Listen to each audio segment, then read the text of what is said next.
Hi, if you're here, you're probably wondering how to qualify for the Boston Marathon, how an average runner can qualify for the Boston Marathon. And I can tell you what I did to qualify. Hopefully it'll help you because I consider myself an average runner.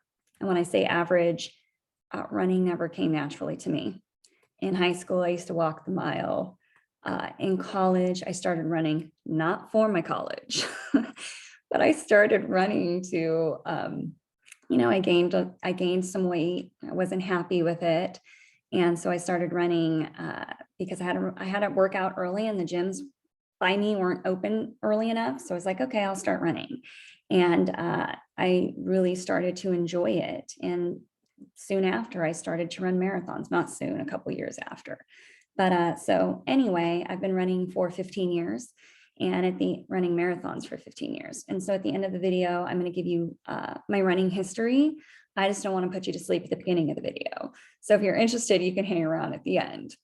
But for now, I just want to give you the 10 tips for me that helped me to qualify for Boston. And I did it this year. So the first tip is you have to increase your weekly mileage. That's tip number one. So prior to most of my running history, I would train for marathons 3 to 4 days a week. I would run. I got my 2 days in during the week where I would run 5 to 6 miles. That was it. And then I would do 1 long run on Saturday. And I would cross train in between, maybe do the elliptical or something like that. But I wasn't really running that much. And that I think is the number one reason I couldn't qualify for Boston. Mind you, I had relative success, like some decent success running 3 days a week. But that is why I wasn't qualifying, because I simply wasn't running enough mileage. People who qualify for Boston are usually running 50 to 70 miles a week. That's just what it is. However, I wasn't running 70 miles a week, even when I did qualify. So number 2 is you have to run easy. I would say 80% of your runs should be easy. So with the plan I started to use, which I'll go over, 80% of my mileage was easy. And I learned about the art of easy running through this guy. Well, he's not on this hat, but it's his hat. Tommy Rivers Pusey. During the pandemic, I got a treadmill. I hate treadmills, but I got one because I wanted to start incorporating speed into my workouts. And I live in a city and there's lots of traffic. And I don't particularly like doing speed work on heavy traffic streets. I don't have a track nearby that I can just access at any time. I wish I did, but I don't. And so the treadmill was what I decided to get. And it came with this app called iFit. And that's how I found Tommy Rivers Pusey. And he had some training courses anywhere from the 5K to the half marathon. He'll train you through them all. And through him, he talked about the art of easy running and running based on your heart rate. And so I was like, oh, okay. And I thought easy for me was like a 9-minute pace. Like I would always go out there and just run what my marathon goal pace was, or somewhere around low 9s, like 9. If I was at a 9:15, I thought, oh my gosh, I'm having a slow day. So he talked about, no, you look at your heart rate, it should be 75% of your max heart rate. So for me, that was around a 138. So below, I would always try to stay below that. Another easy run indicator is the run is conversational. You can talk to somebody, which I run with a friend, so I know it's conversational. And if you don't have a heart rate monitor, another way to tell is if you just run and you don't breathe through your mouth, you just breathe through your nose. Not the whole run, but are you able to do that? That's an indicator that it's easy. Those are all tips I got from Tommy.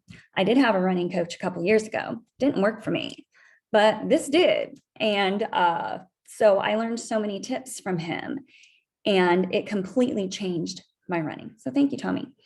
Number 1 is to increase your mileage. So I went from running 3 days a week to running 6 days a week. How was I able to run 6 days a week without getting injured?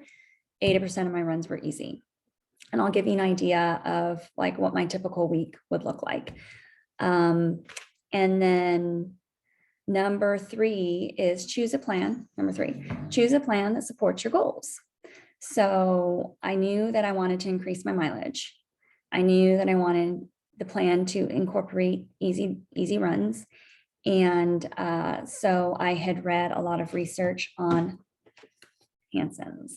And before, I was really intimidated by Hanson's. I thought, oh, that's a lot of mileage. Like, I can't do that. And I do want to preface this by also saying I am a full-time working mother. And I just can't run 60 miles a week. Not that my body can't handle it. I think it could, but I just don't have the time to, plain and simple. So I did not choose a plan from this book. There's an app called Final Surge. I don't know if you're familiar with it or not. And it has a ton of Hanson design plans on that app or website. And I actually emailed the author of the book, Humphrey, and I said, this is my lifestyle. This is what I can give. What plan do you recommend? And so he suggested a plan, and I purchased it. It was only $40, you guys, $40. And it uploads to this calendar, you know, a virtual calendar. You can move runs around. I would download the workout to my watch, so I always knew what I was doing. It was really easy and the best $40 I ever spent. And I have, by the way, like 10 followers on Instagram, so I don't get paid for any of this. Not that I ever want to anyways, but this is just honestly what helped me. Because when I was trying to qualify, everyone would say, oh, just have confidence, just believe in yourself. And I was like, yeah, I do, but that's not going to get me to run fast. So what are you doing to run faster? Please tell me, what are you doing? What are you eating? What are your workouts like? I want to know. So I'm telling you. So anyway, I did the beginner, it was a beginner plan. Even though I've been running marathons for 15 years, it was a beginner with 2 SOS, something of substance workouts a week. So an example of a typical week for me would be easy 6 miles on Monday. Tuesdays, I would have some type of speed workout. The plan started where I would do 12 400s at a certain pace, and with a 400 rest interval in between. And then we would get up to, 6 800s. So the first few workouts started like that. Then it got into,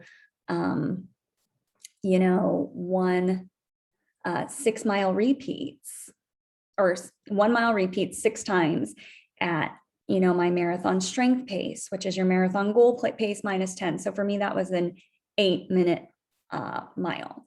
So you do that 6 times, rest in between. And the rest in between isn't a walk, it's a jog. And I'll tell you why that matters. So that'd be Tuesday. And it was very structured. I knew what I was doing all the time. And then Wednesday was a rest day. Thursday, easy 6, usually, easy 6. Friday, it was worked its way from easy 6, easy 8, easy 10. And then Saturday, I'd have my long run. So Saturday would be, between my long runs would be, it works up to, you have a 13-mile long run. It would alternate between 13 and 16. So 13 miles, usually, it started with 2 at marathon pace, 4 at marathon pace, 6 at marathon pace, 8 till you work up to doing 10 marathon paced run, or 3 marathon paced runs, 10 miles. Anyway, 10 miles at marathon pace. Your run was 10 miles of your run was at marathon pace. Ooh, I can't spit it out. Anyway, and then you'd have 1.5 easy warm up and cool down. And then you would have, if I wasn't doing that type of workout on a Saturday, the following Saturday would be a 16-mile long run. And my long run pace was an 8:51 to a 9:15. So again, I felt confident that I could do those paces. They weren't wildly insane. If I'm getting in the 6 range, it's really hard for me, and I have mental blocks all over the place when I see workouts in the 6 range. I'm just not a fast runner. I'm better at the endurance end, but I can't get those paces are really hard for me to get to. Anyway, and then Sunday would be an easy 4. So that was my typical type of week, and it was really manageable with my lifestyle. I'm a teacher, have to be at work by 8 a.m. So I have to get up really early to do those runs. So that was something I had to look into in picking a plan. So pick a plan that supports your goals. And there's a lot of them out there, but that was Hanson's worked for me. And a lot of the research I read, it worked for other people too. Number 5, make Boston your long-term goal. Don't be disappointed in yourself if you go for it 1, 2, 3, or 4 times and you don't get there. That's why it progresses with age, right? So the older you get, the easier it is. And you just have to keep that in mind. Like, one day I will get there. It might not be this year, it might not be next year, it might be in 5 years from now, but I will get there. And that will stop you from giving up. That will stop you from being discouraged in your workouts. That will stop you from being discouraged with a race that doesn't go as planned, because that happens all the time. Trust me, I've run many of them where I've been just straight out disappointed, and then you don't enjoy the fact that you just finished a marathon. I mean, come on. So make it a long-term goal. Number 6, this is what I learned from Tommy. Another Tommy tip. Eat protein right after you run. So I never did that before. I'd come home, get the kids ready for school, drink my coffee, run out the door, and then I would eat at lunch with my teacher friends. That's not going to work. So 15 to 45 minutes after your run, you have to get some protein in. I would aim for 12 to 20 grams of protein, even a glass of milk. I'm fortunate I can drink milk. But like almond milk and soy milk, they don't have protein in them. That's why I don't like those. But if you're lactose intolerant, maybe you drink that and you add some protein to it. But milk has a lot of protein. So, and it has a lot of carbs too. So I would sometimes just drink a glass of milk, or I would make a smoothie. Also, there's these Kodiak cakes, and those have a lot of protein in them. And you just add water and stir it up and throw it in the microwave, and it's ready. And you're like, all right, out the door. So they do have a lot of quick protein meals. But again, it was a lot of me planning in advance. Like, what am I going to eat for breakfast tomorrow? What am I going to eat for lunch tomorrow? Before, I used to not think about those things when I was training. This time I was really mindful of how I was eating and what I was eating. And I really felt good throughout this entire training process. So I knew that even if I didn't PR on this race, that it was going to go really well. I had never felt better during training before, and that was huge for me. So that gave me confidence. I was like, well, you know, I might have a bad race day, and that happens, but this training plan is working for me. So protein. I don't remember what number, I'm sorry. The next one is pick a course that aligns with your goals. Pick a course that aligns with your goals. I love New York. New York was my first marathon. It's the best. It is a dessert marathon. What I mean when I say it's a dessert marathon is I'm like, it's not one you want to rush through. It's not one you want to be stressed about. It's one that you really want to check out the city, wave to the people as you're going by, take some pictures. That is one you want to enjoy. Not to say that you can't qualify for Boston Running New York. I just wouldn't recommend it, because people do. I just wouldn't recommend it.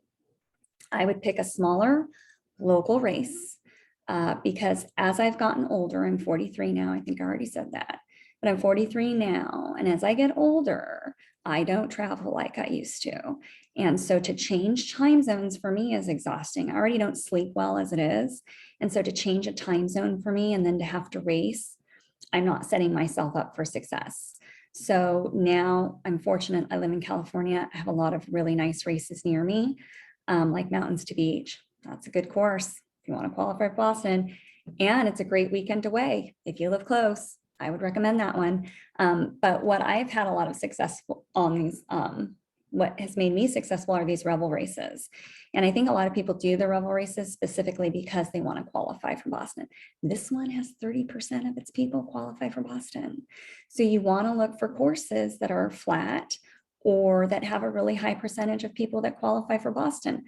I think that a lot of people run Revel races to qualify for Boston. So and from people I've met at the races, that's like, you know, it even has a sign that says I BQed. They've got the bell at the end. That's what they're set up for. They're set up to get you to qualify. So you have a lot of people who are attracted to them. They're vastly downhill. It's really hard on the quads. It's really hard on the hamstrings. It's really hard on the toes. So it's by no means easy, but Revel races are really good. Or find a flat course. There's findmymarathon.com or findmyrace.com, I can't remember, but it will tell you like the course elevation, what percentage of people qualify for Boston, if it is a Boston qualifying course. So you can look there and pick your race based on that. But again, pick a course that's going to set you up for success. Those are things you can control. You can control your training. You can control the course. You cannot control the weather. You cannot control the weather. So I'm almost like anti-fall races now, because I ran Chicago in 2007 and it was hot, and it got canceled halfway through. And typically the weather in Chicago that time of year is really nice. And this year too, in 2021, not great weather, not as bad as what I faced in 2007. I finished that race too, by the way. But it was canceled halfway through. And if you weren't at the halfway point, they made you turn around. So all that training and all that travel was derailed by the weather. It's still, I consider it one of my most successful races because I finished and it was hard. But anyway, fall marathons, I'm starting to like not enjoy them anymore. I stopped running Long Beach, my local race, because, oh, it's either 60 degrees or it's 90 degrees. What you gonna give me that day? And I don't do well in heat or humidity. Who does? Nobody does, right? Some people do, I guess. I don't know. I don't. So I don't pick those races. So now I'm all about the spring, winter marathons. This one was in fall and it got hot at the end. It got hot at the end. And I think that killed me having a successful 10K. That's okay. I qualified. So, hey, I'll take it, whatever. Number 7, pick good shoes. They matter. Who knew that when I started running 15 years ago, running marathons, shoes, like I just put on some shoes and went for a run, grabbed some clothes, went for a running. I ran a New Balances 1080. They still have those, by the way. But now they matter. So people have easy day shoes that they wear, tempo shoes, fast shoes. It's insane. And I was like, I am not subscribing to that. I am not going to change my shoes based on my runs. Guess who's changing their shoes based on the runs? Me. There's a lot of good shoe reviewers too that tell you why they're important. Like I really love Run Like Heller. If you're looking for good shoe reviews, check her out. She's really good. And she's one of the few women that does it. So I appreciate that. But I digress. Everyone's wearing super shoes. You need to wear them too, because if everyone else is doing it, it changes the field, right? So research, and they're not cheap. So research some good super shoes, and they matter. So thank God. And I'm addicted to shoes, by the way, running shoes. Other shoes I don't care about, but running shoes, there's just boxes coming all the time. My husband's like, what is going on with all these shoes? And I feel like it's like, is this one better than that one? Ooh, I heard about this one. Is it better than the one I currently have? It's like online dating, although I've never online dated. Been married for 18 years, but I imagine that's what it's like. My obsession with shoes. It's like, gee, I like these, but maybe there's another one that's better. Oh, so-and-so like that one. Gotta try that one now. Sorry, you were good, but this one seems better. Let me try it. It's terrible. So anyway, shoes matter. Get a good pair. Sleep. Also super important to your recovery. I don't sleep well. I had a terrible bout of insomnia many, many years ago, and I've never quite, I sleep, but it's not good quality sleep. That's why I don't change time zones for races. But try, to control the things you can. Going to bed early. You can't, I do everything. I don't drink. I drink socially, but I don't drink. I go to bed early. I feel like I get a good night's sleep. And then the Garmin tells me, sorry, your sleep was terrible. You got a minute of REM, and it makes me feel bad. Garmin judges me all the time, my Garmin watch. But I digress. So try to sleep more. Yeah, I know it's hard, especially as you get older. And if you have kids, small kids, my kids, they're really good. They're older. They don't bother me. They've never bothered me after I've gone to bed. They've never been in my room. I know it's crazy. But I just don't sleep well. But if you can get sleep, I go to bed early, all that stuff, it really matters. If you're a woman, here's another kicker, is your monthly cycle. I happened to luck out when I ran this race in November that it was 2 weeks after my dare I say, period. Oh, plug your ears. And that for me is the right timing. If it's a couple days before or a couple days during, it will affect my pace by a good 20 seconds. So try to time it around that. I know it's hard, but if you can't, or if you feel like you had a cruddy race, look at that and pay attention to how your training is around that time. So you don't beat yourself up for having a bad run. Just blame it on your period. Like you blame everything else, right? Like, oh, sorry. So, yeah, so I can't plan races around that, but I'm just always aware of it. So it does matter. And I got lucky with this one because 2 weeks prior to this one, I ran a 10-mile local race and it was the day before my period and I could barely hold on to an 8:30 pace. And I was like, oh God, my marathon's in 2 weeks and I can't even hold an 8:30 pace for this 10-mile run. What is a girl going to do? Well, I ran, whole marathon 8:20 and I had a lot of miles in the 7s. So it does matter. Anyway, number 10, I think this is number 10, I don't know, but expect that you might have some failed attempts. So that's part of the process. And that's why it makes it so great when you finally do get there. It's a really amazing feeling. For me, it was like having a child. And a marathon is a lot like childbirth. Like you go through ups and downs during your pregnancy. And then the marathon is like the giving birth process. Sometimes it goes smooth. Sometimes it's great at the beginning and tough at the end. Sometimes it doesn't go as you planned. And it is like that. So for me, when I finally qualified, I was like, oh my gosh, it was during the last 6 miles of the run, which, I was hoping to negative split. That never happens to me. But I just kept telling myself the last 10K, like all the soccer games you've missed. I had plans with my family. We went to La Quinta, but I missed the first day because I had to do a 16-mile run. So I was like, you missed that time with your family. Like, don't blow it now. Because I knew I was on pace to qualify. And so it was really hard for me not to give up at the end. And of course the demons come and they're like, you know what, you're tired, take a break. It's okay. Just wait for the next one. You got that going on. And then the other one going, no, all the missed soccer games. And if you're a mom, that's another thing, you're going to miss some stuff. You are. You might miss some baseball games. You might miss some soccer games. That's okay. That's why, well, for me, I'm always like, that's why my kids have a dad. He can do that while I do this. Because there were many a times my husband worked weekend graveyards for many years when I was the one on the soccer field. So now it's his turn. And he happily says, go run, I'll do soccer. So just kind of do that guilt-free. You have to release yourself. You can't be everything to everyone. So you have to make time for yourself and say, this is important to me, and do that. So anyway, I hope this was helpful.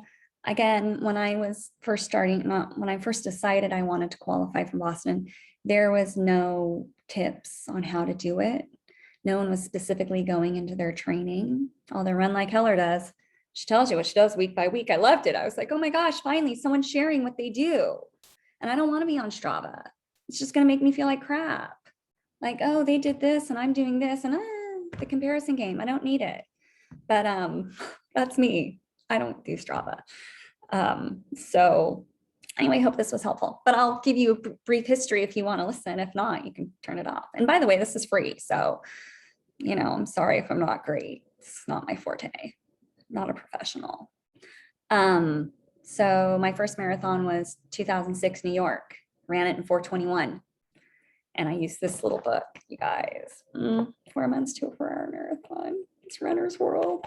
And then look at this picture. Oh my God, I'm wasting your time trying to find this amazing picture that I just had. Anyway, there's some great illustrations in here, but I finished New York in 4:21. I ran it with my friend and we had a great time. My next marathon, so that was in November of 2006, April of 2007. She's like, let's run Big Sur. And I was like, I don't want to run Big Sur. So I ended up running Big Sur. I finished that in 4:28, which I was quite impressed with because Big Sur is quite a technical course. It's very hilly. And Yeah. And I really loved Big Sur. So I was happy with that time. I was like, shoo, look at me, 428. Hey. And I think we were running 4 days a week, 5 days a week at that time. Then we did the dreaded 2007 Chicago Marathon. Dun, dun, dun, hot, barely finished. People were passing out. All the local stores were out of water. My husband saw me at mile 10. He's like, just call it quits. He's like, you were ghost white. He's like, just pull the plug. It's okay. You know, we'll go enjoy the rest of the day. But I was like, I'm finishing the thing.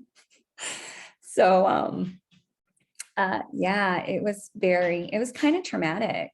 Lots of medical, like you could hear the fire trucks, people passing out, no water, people spraying us from the street with water. It was melee. It was melee. Oh, and here's the thing about Chicago. You know what they did? They turned off the clocks. So everyone thought, okay, because they're like, walk. They made us all walk. And they turned off the clock. So you made it to the halfway point. If you weren't at the halfway point, they picked you up and they shuttled you to the start. So people were walking, and then at the end, they published our finishing times. Not cool, Chicago. Not cool. I still have a bone to pick with them for that.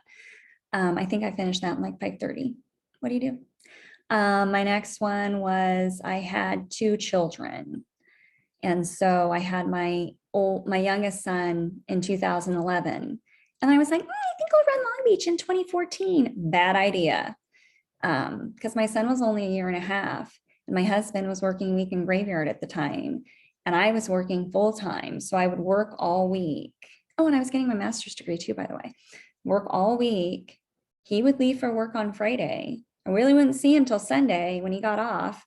And then I would go on a long run Saturday morning. I had a babysitter come to the house. I would do that. I remember I felt terrible. Like my runs were horrible. And then I would come home and be super mom with the kids, although I was exhausted. And then I'd put them to bed, and then I'd work on my master's paper. And that year I ran a 4:45, and I was so disappointed. I was trying to sub 4. And now, and I had really bad insomnia. I wonder why. I was really stressed. So that just was not a good race. Then I ran it again in 2014. Training 3 days a week, I ran a 4:10. So I was just in a better headspace when I ran that. My husband was no longer working weekends. The kids were a little older. Yeah, so I had a much more successful race then, still running 3 days a week. So that is why I thought, oh, I could sub 4 on 3 days a week of running, because I had some runs that were pretty like in the ballpark. But I wasn't following a plan to help me get there. I just kind of knew my goal pace was 9:11 to get under 4. So I would just go out there and try to bust out 9:11s every time. So I just, not a solid plan. Then in 2016, I ran Marine Corps marathon, and I was trying to sub 4. That was such a bad race. I walked from the halfway to the end. And I remember I was delirious when I finished. They're like, what's your name? I'm all, I don't know. Do you know what the date is? No, it's bad. I don't know why. Just my body wasn't working that day. Finished that in 5:05. I was like, oh my gosh, I felt so bad. Again, you train so hard, and to have it end like that is so disappointing. Again, it was a race I traveled to, and I was really tired, and I wasn't hydrated, and there was a million other things that I wasn't that day. Wasn't in a place to run a marathon. However, 3 weeks later, I came home, gathered my thoughts. I ran Rebel Canyon Big Bear, Rebel Canyon Azusa. Big Bear replaced that one. Finished in 3:59:48. I finally subbed 4. I was so happy. So then once I subbed 4, I was like, oh, maybe I can look at qualifying for Boston. My qualifying time for my age is 3:45. I was 40 then. 40. Was I 40 then? Yeah, I think so. So I hired a coach. My friend was working with a coach, and she really loved it. Not the same coach I ended up working with. So I got a coach, and I will just say it wasn't a great experience for me. It killed my running confidence. And so after the coaching, I ran Mountains to Beach in 2019, 4:16. And that's a race that they have the qualifying bell at the end, right? And I finished, and I was just devastated. And I can hear everyone ringing that darn bell. It wasn't me. Didn't get to ring the bell. So then 2020, I thought I'm going to do Mountains to Beach again. I really liked it. And then the pandemic hit. So once I got that treadmill during the pandemic, it just changed my whole approach. I was like, I don't need coaching because I'm super motivated on my own to go out and do the runs. I just didn't know how to hit the paces. That was my biggest challenge. Like, why am I not hitting the paces that I need to hit? And so, yeah, so I got the Hansons, took his advice, found my right course, really focused on food. And so I had to run a sub 340. So I ran this one in 3:38:45. And I was like, shoot, I'm not going to get into Boston. But hey, I qualified, right? Because typically you need a larger buffer.